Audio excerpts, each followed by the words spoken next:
በስተመጨረሻ ትልቅ ጀብድ ሰራች። ይፍቱን ከመሬት አስተኝታ ደበደበቻት። ሁሉም ደነገጡ። ጉድ! አለም ከሄርሜላ የፍቅር ግንኙነት ጀመረም። ይፍቱ ይህ አረመኔ ጨካኝ ወንድ ምን እያደረገ ነው? ይህ ጎባጣ ሽማግሌ በእኔ ላይ በጣም ጠግቦብኛል። ቆይ ይህን ሰሞን ምን እቅድና አላማ እያለው ነው ለህብስት ማገዝ የጀመረው? እያለች በቅናት ተንገበገበች። ጋሼ አለሙ ወይም ደግሞ አቶ አለሙ ከሄርሜላ ጋር ጥንብዝ ያለ የፍቅር ግንኙነት ጀመሩ። ሄርሜላም አንተ የፈለግከውን ነገር በሙሉ አደርግልሃለሁ፣ እኔ ካንተ ጋር ያንን የሚያምር ገላህንና የሚያምር ገላዬን በአንድ ሆነን ብናጣጥመው ምን ይሻልሃል? እስኪ ንገረኝ። ከዛም በኋላ ህብስትንም ሆነ በአምላክንም ያ የተረገመ ብነትንም ሆነ እያንዳንዱ ነገር ልንበቀላቸውና ዋጋቸውን ልንሰጣቸው ይገባል። ስለዚህ ከኔ ጋር መስማማት አለብህ ብላ አለችው።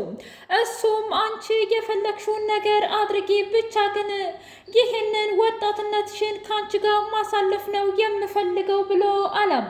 ህብስት ይፍቱን አሰቃየቻት። ትሰምኛለሽ? እስከ ዛሬም ጸጥ ያልኩሽ የእውነትም ትልቅ ሰው መስለሽኝና ልክ እንደ እናቴ አይቸሽ ነበረ።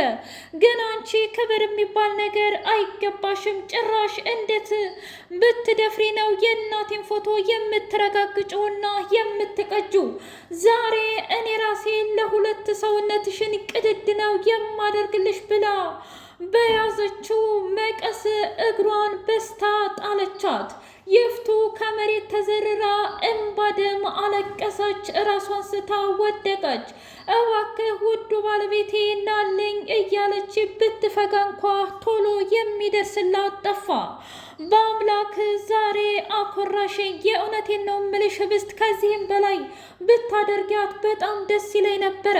ግን ደግሞ ለዛሬው በጣም ደስ ይላል። ይሄ ይበቃሻል።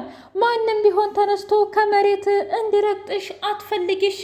ትሰምኛለሽ? ለምንድነው አንቺ ሰው ሲናገርሽ ሁሉ ዝም የምትይው?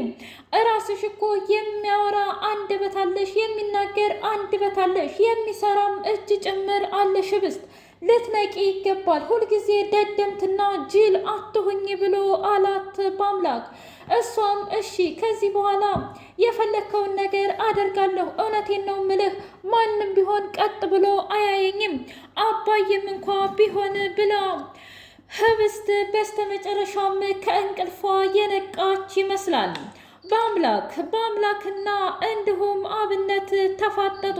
ትሰማኛለህ? እንደዚህ አይነት ቀልድ እፊቴ እንድትቀልዱ አልፈልግም ብሎ ሲል እኔ የምልህ በአምላክ፣ ቆይ አንተ ለምንድን ነው ይፋውን የማትናገረው? የእውነት ህብስትን አፍቅረሃትና ወደሃት ከሆነ እኮ ይኸው ፊት ለፊትህ ብትናገራት ጥሩ ነው። እና ታዲያ ካልወደድካትና ካላፈቀርካት የባለፈው ጓደኛዋ ሲመጣ ለምንድን ነው እንደዛ አምባጓሮ ያፈላኸው? እኔና ህብስት ስንቃለድ ለምንድን ነው በረባው በቅናት እየተንገበገብክ የምትናደደው? ይልቁንስ ጨጓራ በሽታ ይይዝሃል ብሎ ሲለው አብነት እረፍ ብያለሁ። ለምንድን ነው ግን ሄርሜላን ያስገባሃት ወደ ቤትህ ብሎ አለው። እውነት ለመናገር አሳዝናኛለች። ቤትም የለኝም ብላ ማታ ስትመጣ ምን እንዳደርጋት ጠብቀህ ነበረ? በአምላክ አንቺም ሆንሽ አንተ ህብስትም ሆንክ በአምላክ እውነት ለመናገር እናንተን ቤት ብትመጣ ቤት እግዚአብሔር ስለሆነ ልታስገቧት ትችላላችሁ። እባካችሁ ይሄ ጭካኔ ይበቃል። እርግጥ ነው ልጅቷ በጣም ትልቅ ጥፋት አጥፍታለች። እንግዲህ የሆነው ነገር በሙሉ አይመለስም ብሎ ሲልም በአምላክ እንደዛ ከሆነ ታዲያ ለምንድነው አንተ ከአልጋህ ላይ ፍራሽህ ላይ የመጣኸው ብሎ አለው። ምን ላድርግ ብለህ ነው? እስኪ ትንሽ እኮ ልንቀሳቀስበት ብዬ ነው። ለማንኛውም ቀጣዩ እቅዳችን ምንድን ነው እያሉ ሲያወሩ በጣም ደንግጣ ሰምተሃል ወይ አብነት ብላ አለችው። ምኑን ነው የምሰማው? ይች እኮ የተረገመች ሴትዮ ያችን የምወዳትንና የማከብራትን ታፈሱን የት እንዳደረሰቻት አላውቅም። ምን? አዎ እውነት ለመናገር በህይወት ትኑር አትኑር ውድና የተከበራችሁ የህያ ቤቴ ቤተሰቦች እንዴት ናችሁልኝ? ሁሉ ሰላም፣ ሁሉ መልካም። ምን እግዚአብሔር ይመስገን ሰላም ነኝ፣ ደህና ነኝ። ለዚህ ቻናል አዲስ የሆናችሁ ሰብስክራይብ እያደረጋችሁ ቤተሰብ የሆኑ ነባር ቤተሰቦቼ ስለምትከታተሉኝ እጅጉን አድርጌ አመሰግናለሁ። እጅግ አስተማሪውና አጓጌው ህብስት ድራማ እንደቀጠለ ይገኛል። ይፍቱ እና አቶ አለሙ ከባድ ጠብ ውስጥ ገቡ። ትሰማኛለህ? እኔ አንተ ያበላሸውን ነገር በሙሉ እያስተካከልኩ ነው፣ ግን አንተ እቅድና አላማ ምንድን ነው ብላ አለችው። እባክሽ ይፍቱ ነገሮችን በሙሉ አታበላሽብኝ። ቆይ እስኪ ታፈሱን የት ነው ያደረግሻት ብሎ ሲላት ምንም አይመለከትም። ትሰማኛለህ? አንተ ምን እያቀድክና እያለምክ እንደሆነ አላውቅም። እኔ ግን እውነት ለመናገር ለአንዴና ለመጨረሻ ጊዜ የህብስትን አይን ለማጥፋት ስሞክር አበላሸችብኝ። ምን? እና ታዲያ የእውነትም ልክ ነበረች ማለት ነው? እንደዛ ከሆነ አለሙ አንተ ነህ ማለት ነው መድኃኒቱን የቀየርክብኝ ብላ ስትለው አይ በቃሽ፣ ከዚህ በኋላስ አንቺ የምታደርጊው ይህ ሰይጣናዊ ነገር በጣም መሮኛል። ስለዚህ አሁን የሆነ ነገር ሳላደርግሽ ውጭልኝ ብሎ ሲላት ምን አንተ ወይስ እኔ የምንወጣው ብላ አለችው። አንቺ የተከበርሽ ሴት አይደለሽም ብሎ ጥሎ ሲወጣ ይሄ ሽማግሌ ምን እያለ ነው? ምን እያሰበ ነው? በፊት እኔ እንደፈለግኩኝ እመራው ነበረ፣ አሁን ግን እሱ ራሱ እየመራኝ ነው ያለው። ወይኔ ታፈሱ እንደዚህ ሁኜ ልቅር እንዴ? እቅዴና ፕላኔ እየተበላሸብኝ ነው እያለች በጣም ተናደደች። ህብስት የት ነው ያደረግሻት? ታፈሱን እባክሽ ንገሪኝ፣ ምንድን ነው ያደረግሻት ብላ ስትል እኔ ምን አውቃለሁ፣ እኔ ምን አገባኝና ነው ያንቺን ታፈሱ። እኔ እኮ የትም እንደደረሰችም ምንም እንደሆነችም አላውቅም፣ ግን ደግሞ ምናልባት ጠግባና ጎረምሳ ወዳ ይሆናል የተባረረችው ብላ አለች። አይ እንደዛ ልታደርግ አትችልም።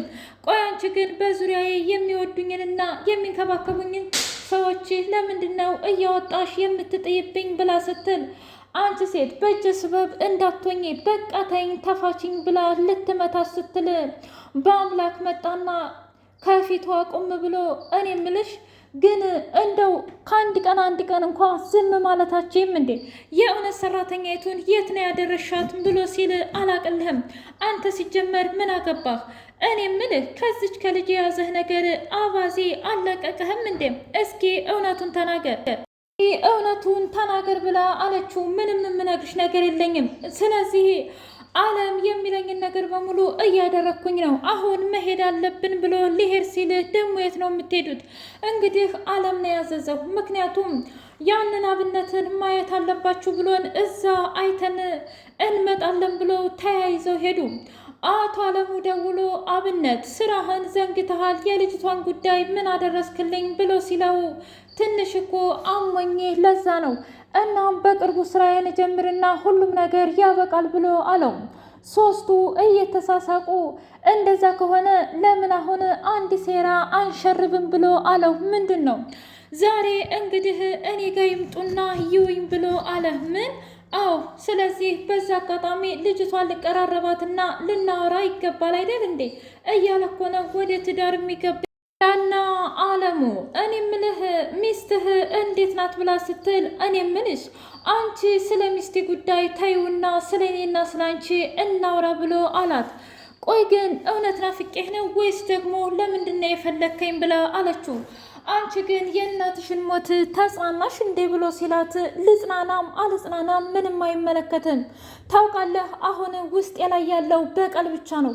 ሁሉንም ሰው መበቀልና ገንዘብ ማግኘት ከነሱ በላይ መብለጥን ነው የምፈልገው ብላ አለች። ምን?